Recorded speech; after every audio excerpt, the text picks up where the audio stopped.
Well, hello, and welcome again. I'm going to do a solo chat with you for the first part of this, and I believe that we'll be bringing Andrew in a little bit later in this conversation. I guess it's not a conversation right now, a little bit more of a lecture, but hopefully this becomes a conversation as we go along. So I want to talk about resurrection once again in the run up to my project. I think I've mentioned the focus is Jesus. The resurrection, like mythicism, is something that I did not address in the project, and I want to tell you why. As I implied the last time, I want to accept all of the things that the Bible says about Jesus to the extent that one can accept them without accepting the supernatural.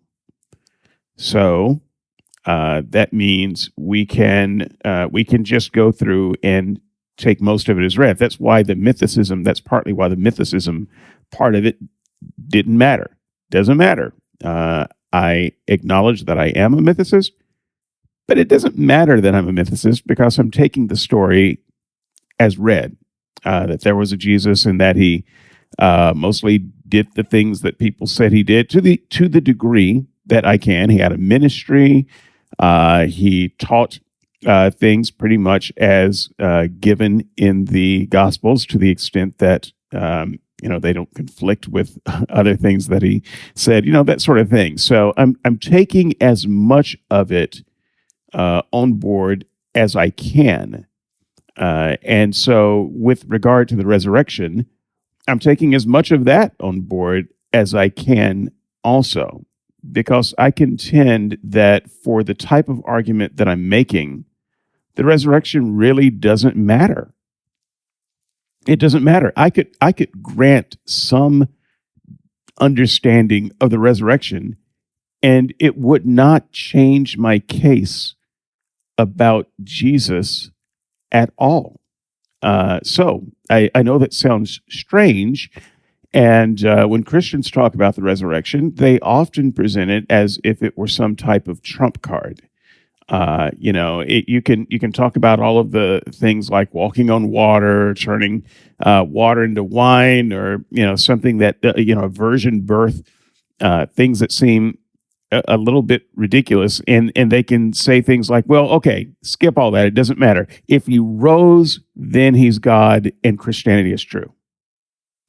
And I try to say, yeah, okay, if he rose, that's pretty amazing, but it doesn't mean that Christianity is true. First of all, I don't know what Christianity is as a proposition for it to be true or false. It's a religion. So what you're saying is all of the claims of Christianity are true. All of the central claims of Christianity are true. You see, you have to defend all of the claims, or even all of the central claims, for it to be true. You can't just prove resurrection and say, therefore, all of Christianity is true. So it doesn't really help with that. It also doesn't help with the problem of Jesus just not being worth following. So let me explain. Christians put a lot of weight on resurrection. They don't put any weight on the resurrections of people who represent other gods. Christians do not care about the reincarnation of Satya Sai Baba and the people that Satya Sai Baba resurrected. They don't care. Try to have a conversation with Christians about this. I have tried. They don't care. At best, they say, look, maybe something did happen. Maybe Sai Baba was reincarnated in some way. Maybe he did raise some people from the dead. Who knows? Who cares? If he did, it was via the power of the devil. And then they just dismiss it. It's just dismissed. Resurrection doesn't really mean that much to them if we're talking about someone else. If they only care about one resurrection, that would be the resurrection of their particular prophet God. Now, sorry about all the swallowing, by the way. Issues, don't worry about it. I'm fine. So that's a problem. Furthermore, it really depends on who is being resurrected and what their message is, doesn't it? So if you think about it and you say, well, Satan, if Satan were resurrected, just walk with me on this thought experiment. What if Satan died and then rose from the grave? Would Christians follow Satan? Would Christians say, well, never mind all that bad stuff. He rose, therefore Satan is the God that we should follow? No, they wouldn't say that at all. They would never say that, because whether he rose or not, he'd still be the devil. So it wouldn't matter. Resurrection wouldn't matter to them. You would still have to determine whether the devil was a good person with good teachings worth following. And the answer would be no. And this is what I say about Jesus. The resurrection claim just doesn't matter. It's a distraction, because you still have to determine whether Jesus was a good person with good teachings worth following. And my answer to that is no. I will, of course, have to show my work on that. But that's all I really need to say right now to show why resurrection itself doesn't really matter. And it's a bit of a distraction. So the second reason why I think that resurrection doesn't matter is that no one is ever convinced by the resurrection arguments. It's just not something that moves the needle. Now, when I say no one ever, I'm obviously being hyperbolic. I'm sure that there are 3 people who came to Jesus because of some clever resurrection argument. And I'm sure that there are 3 people out there who left Christianity because they became convinced by some argument that the resurrection didn't happen. But in general, arguments about the resurrection don't move the needle. In fact, when people become Christians, they already accept Jesus rose from the dead by something other than clever arguments about evidence. Most Christians are not evidentialists, so that's something that they tend to take on faith as a part of the package. And since they take it on faith, they're not actually all that interested in evidence that would show that maybe he didn't rise from the dead. Furthermore, there is no evidence that you can bring to bear on whether he rose or whether that he didn't rise from the dead. I can't prove that. There's no evidence that he didn't rise. There's also no evidence that Zeus didn't craft the world. So there are all kinds of things that don't have evidence. So I'm not going to try to prove that Jesus didn't rise. It would be ridiculous. I don't know that from a philosophical perspective, it would be possible to make that argument. Not a particularly good one. I don't think Jesus rose from the dead. But then again, I don't think Jesus existed. So it's a little bit hard to rise from the dead if you don't exist. But if I accept the story kind of at face value that the Bible gives, I could take resurrection or leave it. But I can tell you that even accepting the parts of the story that can be accepted at face value, there is still a problem with the evidence for resurrection. It leaves a lot of room for doubt. And so there's kind of nothing that the Christian can offer. I've heard all of the arguments. It's a 2,000-year-old non-event. So having heard all of the arguments,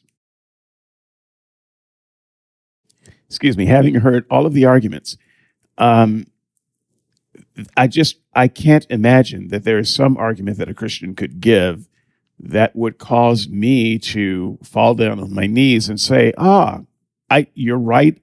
I see the light now. My eyes are open. Jesus really did rise from the dead. What I find is that this is a faith position, and people who accept it own faith. And I think evidentialists are largely barking up the wrong tree when they when they go down this road. They're mostly just arguing with people like me. But I'm not gonna accept the idea that Jesus rose from the dead. I've seen your evidence is not particularly good, and so all you can really do is bolster the faith position that someone has already taken, and maybe their faith position is, grows weak because they've been arguing with atheists. And so evidentialists come along and say, this is why you should believe. You have good reasons to believe that Jesus rose from the dead. And I think that's really what apologists are trying to do. They're not trying to bring new people in the fold with these arguments. They're trying to keep people in the fold that are on the way out the door. So there's really no reason, at least from my perspective, to argue this position. Neither side is going to give, and there's no new evidence for this 2,000-year-old cold case. And just pretending that there is new evidence, it seems a little silly for me. So that's not all, though. I think that there is another problem or two that I want to get out there. The problem that I want to bring up first is that Christians are not consistent on what the doctrine of resurrection is supposed to be. Now, you might scratch your head here for a moment and think, oh, no, we know what resurrection is, right? You die, you come back from the dead, and you go on living your life. But that is not actually a very good, full definition of what resurrection is. And so when you start questioning Christians about the specifics of the doctrine of resurrection, you start to see that most Christians who accepted it on the faith position don't really know what they think about resurrection. Why? Because they didn't think their way into resurrection in the first place. And they never had to go through a particularly rigorous argument to get there. So they don't really know what resurrection is. So let me give you an example. There are 3 different ideas about resurrection, and there could be 4. But I've got 3 words that start with R-E, and so those are the ones I'm going to go with because it looks good in notes.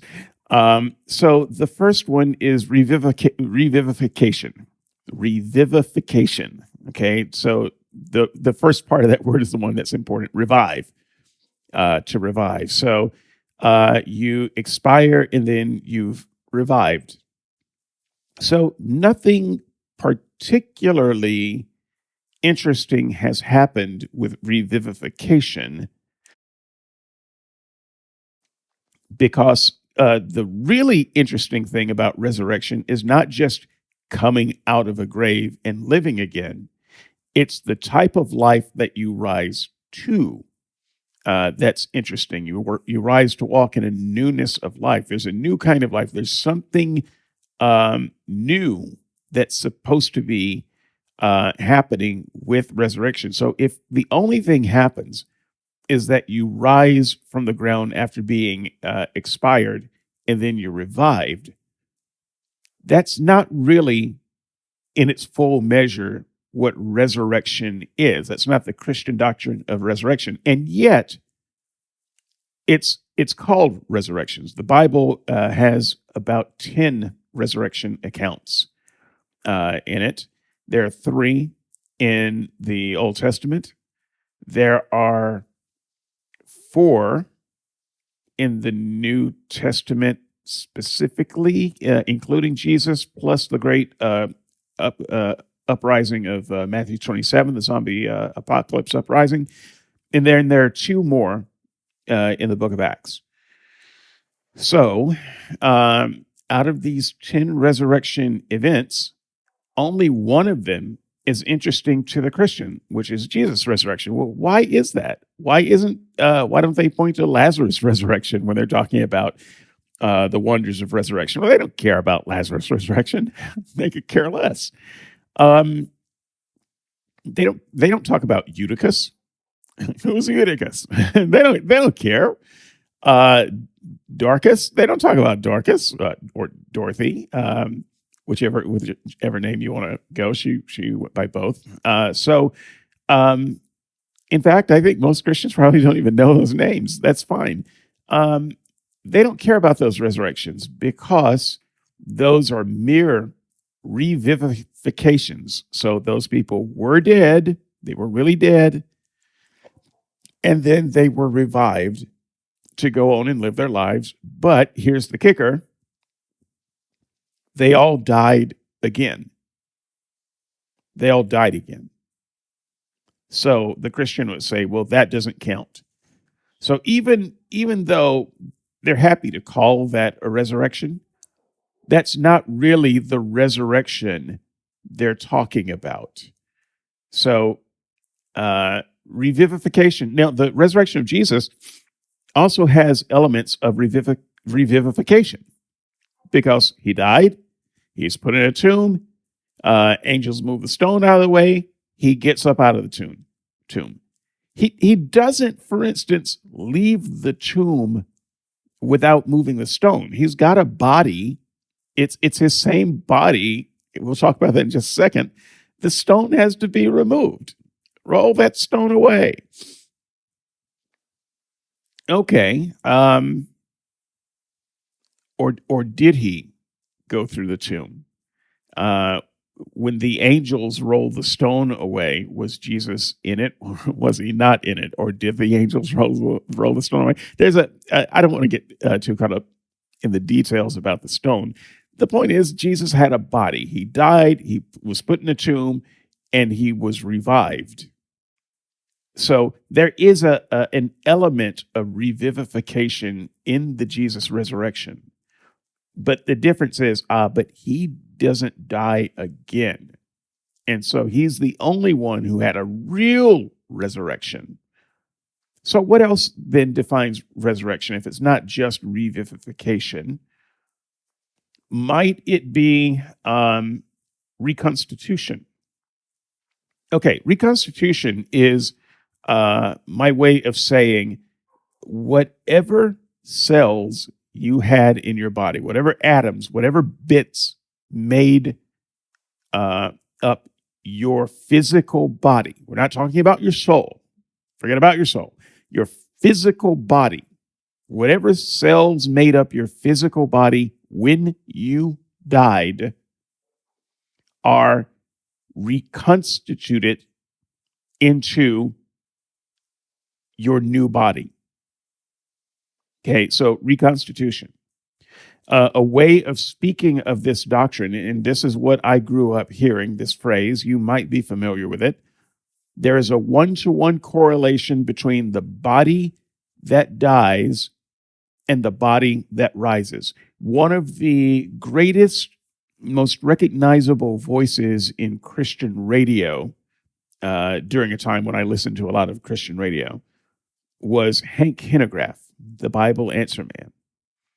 Hank Hanegraaff said every chance he got, resurrection means there's a one-to-one correlation between the body that dies and the body that rises. In other words, there is a reconstitution of the physical parts that make you who you are. Now, this is something that I've argued with Christians about, and whenever I start arguing with Christians about this, they always take this position of reconstitution. Oh no, it's whatever you were when you died doesn't mean that you're going to be raised with death wounds. Okay, so if you died with your head, by your head being chopped off, doesn't mean that you're going to rise with your head, severed. Or if you died from cancer, it doesn't mean that you're going to be raised with cancer. But it does mean that whatever those cells were that were in your body that went bad, they're going to still be there. God is going to raise them up. He's going to find them throughout the universe if they were scattered to the four winds, and he's going to bring them back together and reconstitute you in a new body. So it's going to be a new body. These cells are going to be rearranged in a new way that's good, but it is the same stuff that you had when you died. This is what Christians tend to argue. That is, before they are hit with some of the logical inconsistencies with that idea. So, what is the main inconsistency? Well, I will tell you that they knew this inconsistency way back in the first, second, and third century, way back there. It's this: um, reconstitution only works mostly, and we'll just grant it as completely working. It only works if you're talking about raising someone who just had a fresh death. They just died. It's only been a few hours or a few days. Their body is more or less what it was when they died, and then they're raised. So you can kind of understand the reconstitution idea there. But a person who has died and who has been dead for thousands of years, there's nothing left. Okay. There's nothing to raise. In fact, it's worse than that. The atoms that made up their corporeal flesh and blood are now a part of other people. And it's worse than that. After thousands of years, their atoms have been a part of several other people throughout generations of people. And so, upon resurrection, whose atoms do who owns those atoms? So, if you're going to raise people with the same bits that they died with, and more than one person has shared bits, then you're going to have to make some decisions about where those bits go. You can't just say, okay, well, he's going to duplicate those bits. Because if he's duplicating bits, then they're not the same bits that you died with. He's just making new bits at that point. And if you're making new bits, then it's not reconstitution at all. In fact, there's no need to raise the physical body. You could just let the physical body die and stay there if you're just going to use new bits to make a new person. That's not the Christian doctrine of resurrection. The Christian doctrine of resurrection is that the body that dies is the body that rises. And once again, it's not necessarily talking about the arrangement of the bits that make the body, but the part of the body that makes up the physical stuff. That same physical stuff is going to be a part of your new body. It's simply not possible, though, because once again, that physical stuff is shared stuff. So, I don't know how we get around that. Reconstitution doesn't make sense. And when you make this argument for Christians, I tend to get one or two responses. So response number one is, well, I don't understand how God's going to do it, but I have faith that he's going to do it. And so that's what's going to happen. He is going to do it. It is going to be reconstitution. It is going to be the body that dies, one-to-one correlation between the body that dies and the body that rises. And I don't care what the logical problems with it are. God is bigger than our logical problems, and he's just going to make it work. So that's one response that you get. A second response that you'll get is to maybe reconstitute the resurrection argument and leave room for the idea that maybe new bits will be formed. Of course, you have to think about new bits for another reason. It's not just a matter of those who died thousands of years ago, and who knows, maybe by the time Jesus returns, it'll be thousands of years from now, so we'll all be thousands of years dead. None of this will matter. But the people who were cremated, who died in a fire or explosion, and they were basically disintegrated. Their bits broke apart. They're no bits. They don't have any bits. What was God gonna do? Well, he's just gonna find those bits somewhere, and he's going to deal with the shared bits problem. And, it just becomes a silly idea. There are ways that ancient people kind of worked this out. I'll save that for the comments, in case you want to know. It's not good. So, but there are those who tried to come up with answers for this. I'm curious to know what your answer would be for this.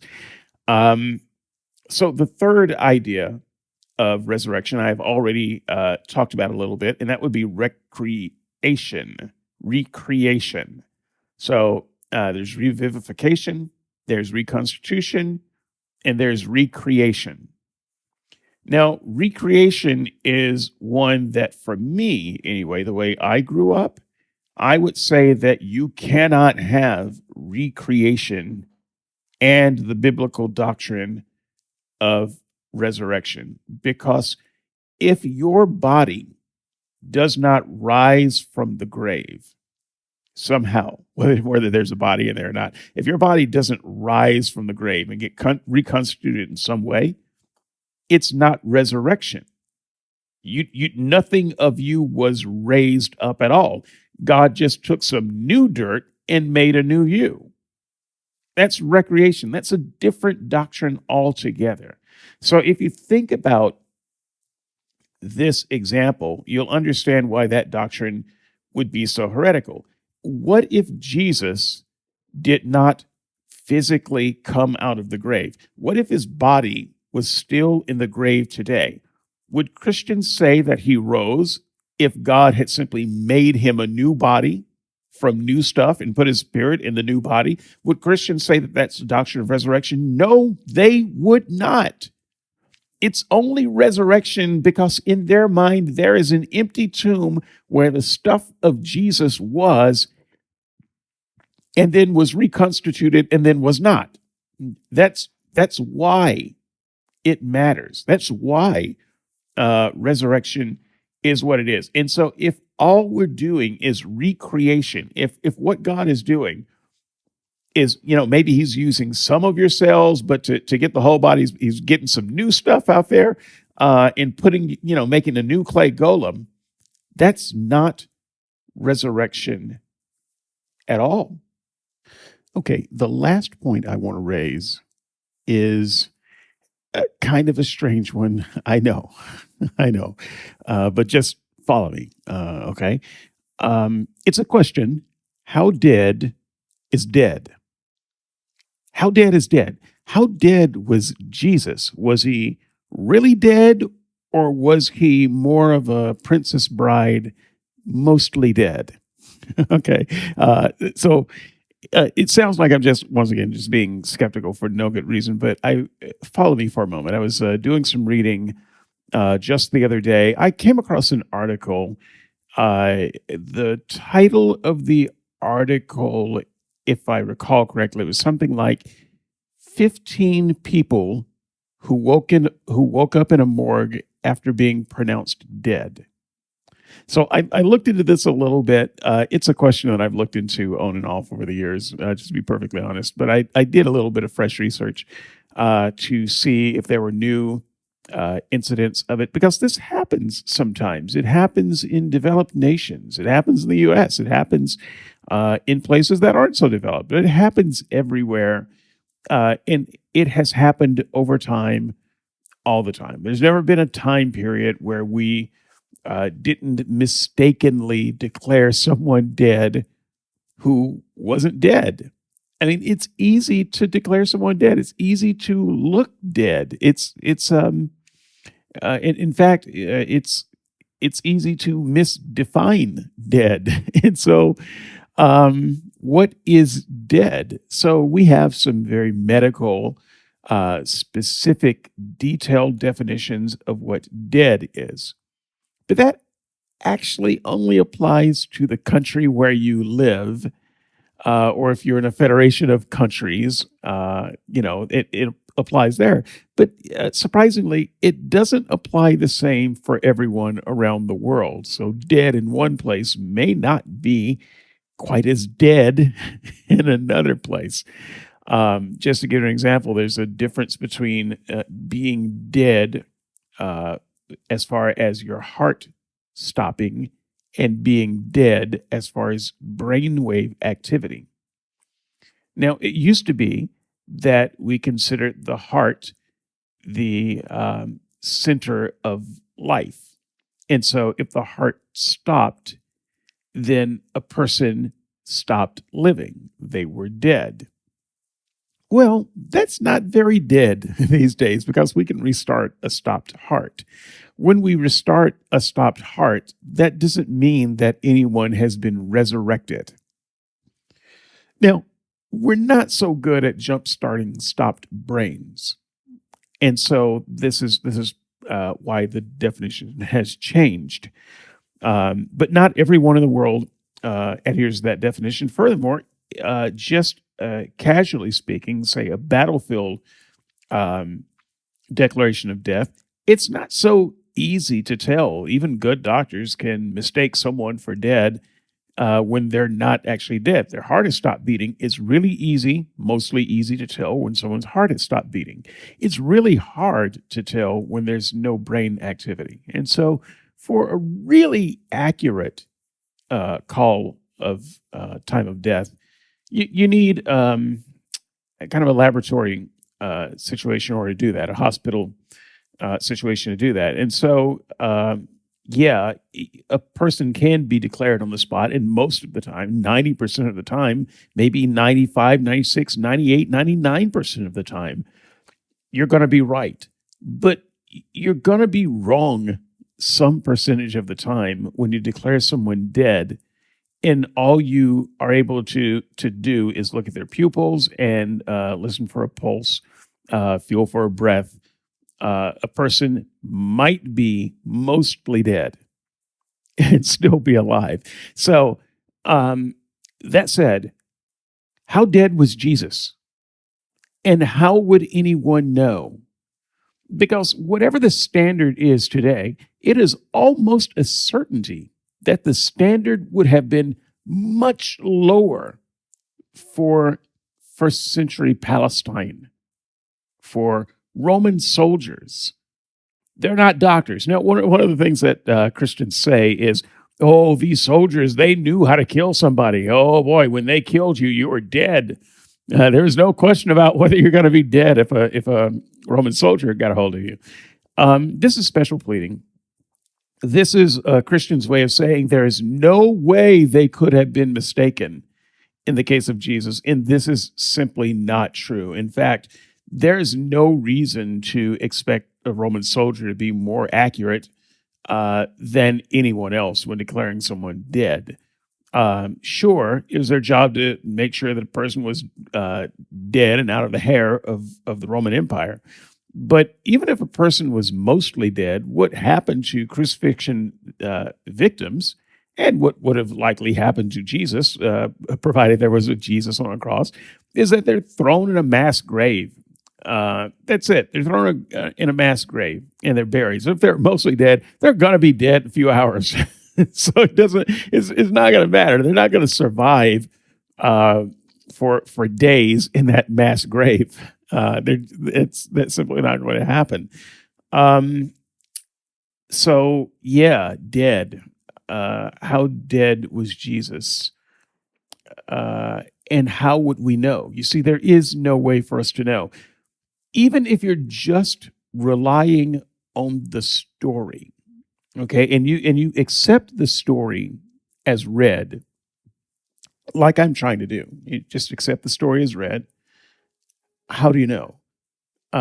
Because if you think of the story as a movie or a TV show, and the writer as the director, showing you, basically directing your attention, showing you where to look, he never shows us a scene of Jesus' dead body put in a grave and sealed up.